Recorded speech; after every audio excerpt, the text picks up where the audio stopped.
हाँ जी, 12th class. Yes बेटा, miscellaneous exercise कर रहे हैं हम इंटीग्रेशन की, और आज मैं आपसे डिस्कस करने लगी हूँ 21 एंड 22 क्वेश्चन। देखिए क्या है ये question. 21 question is integrate the function 2 plus sign 2x upon 1 plus cos 2x into ex। ये इतना बड़ा फंक्शन देख के फिर छोटा ex देख के डोंट गेट कंफ्यूज बेटा, बिल्कुल ex इंटू आपने जो रिकॉल करना है फॉर्मूला, यही रिकॉल करना है एक बार। ex into F x plus f dash x अगर एक्सप्रेशन आता है आपका, तो फॉर्मूला क्या कहता है? This integral is nothing but ex into F x plus constant of integration, right.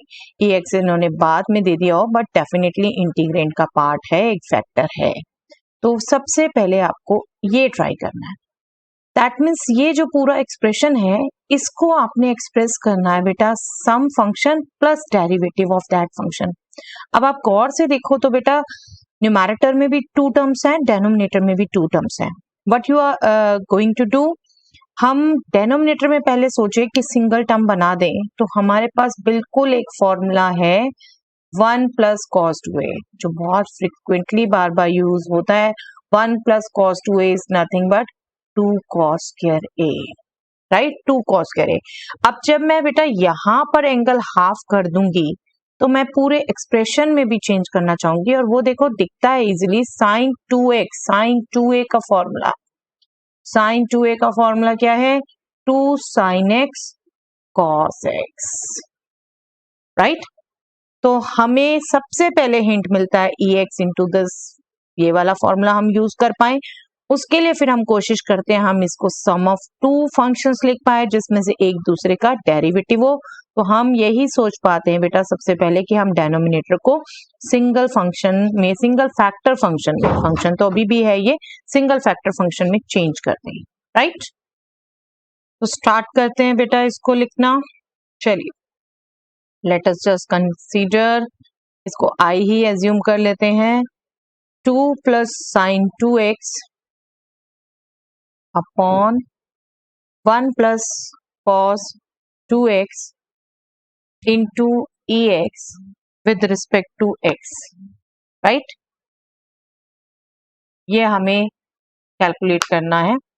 अब यहां पर हम पुट करते हैं बेटा 1 प्लस cos 2x, ex मैं पहले ले आती हूँ। 1 प्लस cos 2x को मैंने पुट किया बेटा 2 cos square x, right. 2 as such numerator में, साइन 2x को भी मैंने साथ के साथ पुट कर दिया 2 sin x cos x।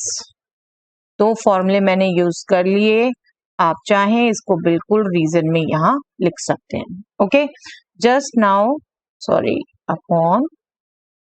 अब हमारे पास न्यूमैरेटर में 2 टर्म्स हैं, डेनोमिनेटर में सिंगल टर्म है। Just we are going to separate these terms and check कि अब हमारा ये एक्सप्रेशन सही आता है क्या, f x plus f dash x ये बनता है या नहीं बनता। Okay, this should be bracket, by mistake I have written integral. Okay, now just 2 get cancelled with 2 in both the expression. Cos x get cancelled with cos x, assuming it is not equal to 0. Just see, अब क्या है बेटा, ex 1 upon cos square x means sec square x, and sin x upon cos x means tan x. Okay, ex into sec square x plus tan x, I think easily पता चल जाता है बेटा आपको। Derivative of tan x is nothing but sec square x। तो आपका एक function हो गया और दूसरा उसका डेरिवेटिव हो गया। tan x अगर फंक्शन है तो sec square x उसका डेरिवेटिव है, तो ये हमारा एक्सप्रेशन यूज हो जाता है। You can also write here, that means I is equal to ex integral of ex into tan x plus derivative of tan x। हम फॉर्मूला यूज कर रहे हैं function plus derivative of function into x, हमारा formula क्या कहता है, this integral is directly x into 10x plus constant of integration. यहाँ पर भी आप रीजन लिख सकते हैं जो मैंने स्टार्टिंग में आपको बताया, right, simple to do, but visualization होनी चाहिए बेटा। आपको एक्स इंटू सम फंक्शन दिया है तो सबसे पहले यही सोचो कि क्या ये फॉर्मूला यूज कर सकते हैं या नहीं, और देखिए एक्सप्रेशन आ पा रहा है function plus derivative of function. हर बार जरूरी नहीं है, आपका कहीं कुछ और होगा, बाय पार्ट्स करना पड़ेगा तो बाय पार्ट्स भी करेंगे, बट अगर आपका ऐसा लॉन्ग एक्सप्रेशन है तो उसको जरूर चेक करिए ये फॉर्मूला यूज होता है या नहीं। चलिए सेकंड क्वेश्चन देखते हैं बेटा, question number 22। Integrate the function x square plus x plus 1 divided by x plus 1 whole square into x plus 2। Yes, some quadratic polynomial divided by cubic polynomial. तो ये हमारा बेटा प्रॉपर रैशनल फंक्शन है जिसमें denominator के factor अपने आप automatically बने हुए दिए हैं। क्लिक हो जाता है पार्शियल फ्रैक्शन, पार्शियल फ्रैक्शन से करना है हमने इसे, जस्ट एज्यूम करें। सबसे बड़ी प्रॉब्लम होती है बेटा स्टार्टिंग में आपका गेस करना कि हाँ किससे करें। अगर ऐसे इजीली आपका एक्सप्रेशन बना आता है तो आपको आई थिंक कंफर्टेबल रहता है स्टार्टिंग में गेस करना कि यस किसको हमने मेथड कौन सा यूज करना है। चलिए देखिए, 3 फैक्टर है जिनमें से एक रिपीटेड है, तो हम क्या करते हैं, रिपीटेड वाला once denominator, second partial fraction में रिपीटेड वाला ट्वाइस स्क्वायर, और थर्ड में जो नॉन रिपीटेड है वो। ओके, ये आपके एजम्पशन क्लियर होनी चाहिए। लीनियर के ऊपर आपने कांस्टेंट मानना है, रिपीटेड लीनियर भी आए तब भी आपने कांस्टेंट एज्यूम करना है। जो बेस है, बेस क्या डेरिवेटिव क्या होगा कांस्टेंट, उसके अकॉर्डिंग लेना है, ठीक है। ये भी लीनियर, इसका भी कांस्टेंट। ओके, अब अगेन वही बेटा एलसीएम लेंगे और एलसीएम लेके न्यूमैरेटर्स को कंपेयर करेंगे, जो डायरेक्टली लिख लेते हैं हम x plus 1 square into x plus 2। Don't think कि हमने इनको मल्टीप्लाई करना है, ये दोनों मल्टीप्लाई होने हैं। x प्लस 1 अगर डिवाइड करता है इसको तो हमारा इसके साथ मल्टीप्लाई होगा x plus 1 into x plus 2। कई बार बच्चे क्या करते हैं बेटा LCM this into this into this, यहाँ वो नहीं है ना। आप अलजेब्रिक एक्सप्रेशन में भी ध्यान रखा करो। अगर इस और इसके एलसीएम की बात करूं मैं सबसे पहले तो हायर पावर a और a स्क्वायर का अगर एलसीएम बात करूंगी मैं तो that will be a square itself, right. तो वो यूज करा करिए, वो स्किप नहीं हो जाए। तो अब a के साथ मल्टीप्लाई होगा बेटा x plus 1 into x plus 2, plus b के साथ मल्टीप्लाई होगा, इसमें तो पूरी पावर 2 आई गई, x प्लस 2 ओनली, और c के साथ मल्टीप्लाई होगा बेटा x प्लस 1 होल स्क्वायर, क्योंकि यहाँ एक x प्लस 2 फैक्टर था सिर्फ। ओके, अब आप गौर से देखें तो जो हम एक ट्रिक अपनाते हैं, शॉर्ट ट्रिक, की डेनोमिनेटर के जीरोस पुट करके, तो उसके केस में b और c निकलेगा बेटा, a आपको दूसरे मेथड से करना पड़ेगा। ओके, पर सबसे पहले हम करते तो हैं लाइक टर्म्स ही कंपेयर करते हैं बेटा। हम इनफैक्ट एक आध निकाल के इन्हीं एक्सप्रेशन से निकाल पाते हैं। Comparing like terms, highest power 2 है, लोएस्ट आपका कांस्टेंट टर्म। लाइक टर्म्स को कंपेयर किया, एक्स स्क्वायर का कोफिशिएंट लेफ्ट में 1, राइट में आप देखेंगे this into this, x square आना है, a into x square, a यहां से आनी है टर्म, यहां से कोई टर्म नहीं आनी। x आप इसको चाहें तो एक बार बेशक ब्रैकेट आप कुछ ओपन करके रख सकते हैं, मैं अभी डायरेक्टली कर रही हूँ। एक्स स्क्वायर आने वाला है बेटा तो c।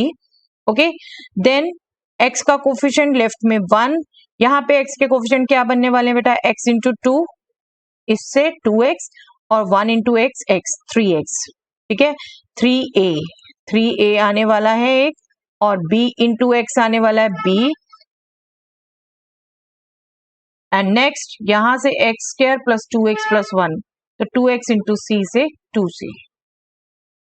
Okay, now constant term, left में कांस्टेंट 1, राइट में कांस्टेंट 1 इंटू 2 आने वाला बेटा a के साथ 2a, और इसके साथ 2 इंटू b, और यहां भी कांस्टेंट टर्म आने वाली है, दैट मीन्स 1 इंटू c।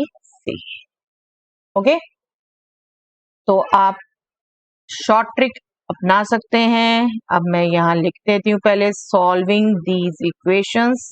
अब ये इक्वेशंस आप शॉर्ट ट्रिक से कर सकते हैं सॉल्व। क्या शॉर्ट ट्रिक? x प्लस 1 का 0 that means x equal to -1 इस एक्सप्रेशन में पुट करना है बेटा आपने, ये जो इक्वालिटी वाला है। अगर जब पुट करते हैं तो लेफ्ट साइड 1 प्लस -1 प्लस 1 तो 1 रहेगा। राइट में ये एक्सप्रेशन 0, राइट ये एक्सप्रेशन 0 क्योंकि ये भी 0 हो जाएगा, ये भी 0 हो जाएगा। सिर्फ यहां से आएगा -1 plus 2 times b that means b only, तो b डायरेक्टली आ गया बेटा 1। अब हम x इक्वल टू -2 पुट करते हैं। x इक्वल टू -2 पुट करेंगे अगेन इसमें -2 square 4, 4 minus 2 2, 2 plus 1 3, left side हो गई 3। राइट में ये दोनों एक्सप्रेशन 0 हो जाने वाले हैं बेटा, c निकलने वाला है यहाँ से। -2 प्लस 1 -1 -1 स्क्वायर इज 1, तो c आ गया हमारा 3, b आ गया 1, c आ गया 3 और c 3 है, तो सिंपली इस इक्वेशन में ही पुट करके आप a निकाल सकते हैं। a will be 1 minus c that means 1 minus 3 that means -2। और आप बाकी में इसको पुट करके वेरीफाई एक बार जरूर कर सकते हो।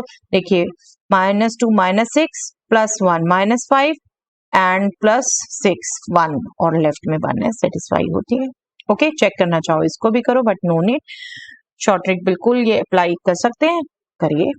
ओके ए बी सी निकल गए, बस अब इजिली इंटीग्रेट करना है बेटा। अब हम इंटीग्रल कंसीडर कर लें सीधा, -2 1 3। Let us move to the next page.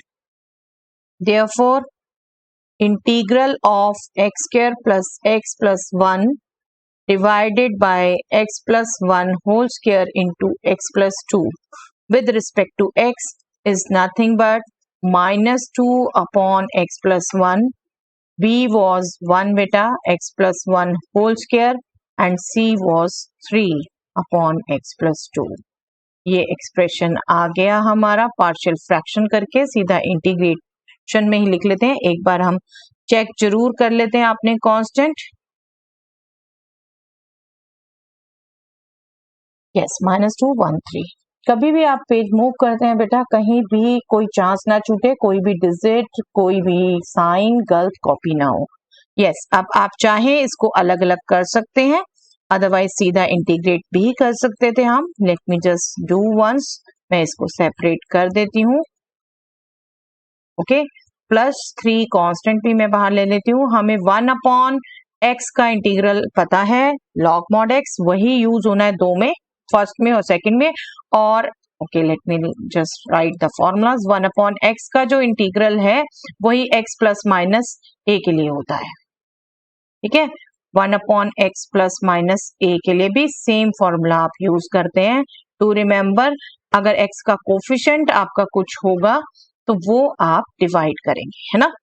और 1 अपॉन एक्स स्क्वायर, इसका इंटीग्रल क्या होता है बेटा, -1 अपॉन एक्स, -1 अपॉन एक्स, तो 1 अपॉन एक्स प्लस ए होल स्क्वायर का भी यही होता है, -1 अपॉन एक्स प्लस ए, ठीक है। आपको ये सीधा फंक्शन का इंटीग्रल ये है, तो फंक्शन में x की जगह x प्लस माइनस ए है, ax प्लस माइनस b है। ये डिटेल में हमने थ्योरी में डिस्कस कर रखा है बेटा। आई होप आप अब तक हैबिचुअल भी हैं इसके। चलिए -2 log mod x plus 1, okay, और इसका क्या आ गया -1 upon x plus 1 plus 3 into log of mod x plus 2 constant of integration. Okay आप चाहें इन लॉग के एक्सप्रेशन को कंबाइन कर सकते हैं, otherwise you can leave like this also. Okay चलिए that's all for the day.